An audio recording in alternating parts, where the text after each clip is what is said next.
Salut mes petits pâtissiers, aujourd'hui je vous propose une recette de tarte à la rhubarbe à la normande. On commence avec une pâte sablée très friable qui sera donc très légère à la dégustation. Dans un saladier, on met le beurre en morceaux et on verse dessus la farine, le sel et le sucre. On mélange à la main pour bien enrober le beurre de farine.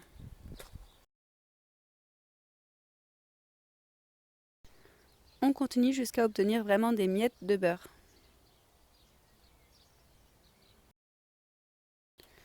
Enfin, on termine en ajoutant les 2 cuillères à soupe d'eau. On mélange très légèrement pour former une boule, on la filme et on la laisse au frais le temps de réaliser le reste de la recette. Moins vous pétrissez, plus la pâte sera friable et donc bonne.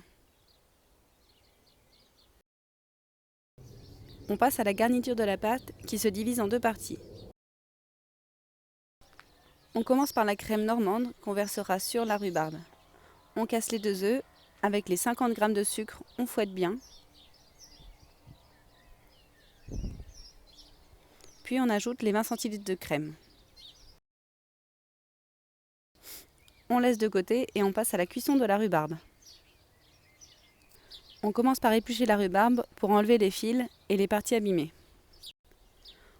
On découpe ensuite les tiges en petits tronçons qu'on met dans une poêle avec le beurre, les 100 g de sucre, le sachet de sucre vanillé et on fait revenir à feu vif quelques minutes.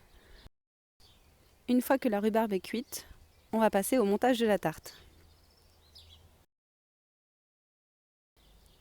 Si comme moi vous avez un moule qui est un peu vieux, vous pouvez mettre un papier de cuisson au fond pour éviter que la tarte ne colle. Ensuite on beurre le moule et on le farine légèrement.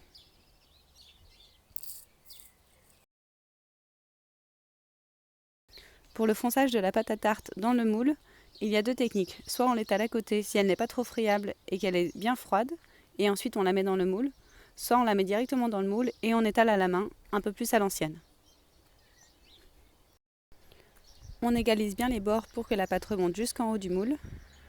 On pique légèrement avec une fourchette et on va la garnir. On dépose au fond la rhubarbe en enlevant l'excédent de jus. Vous pouvez le mettre de côté et le servir en même temps que la tarte. On répartit bien la rhubarbe. On redonne un coup de fouet au mélange œuf et on le verse dessus. On réserve la tarte au frais, le temps de préchauffer le four à 180 degrés et on cuit 45 minutes en chaleur tournante. Laissez refroidir légèrement avant de déguster. Et voilà, bon appétit et à bientôt pour d'autres recettes sur pandapâtissier.com.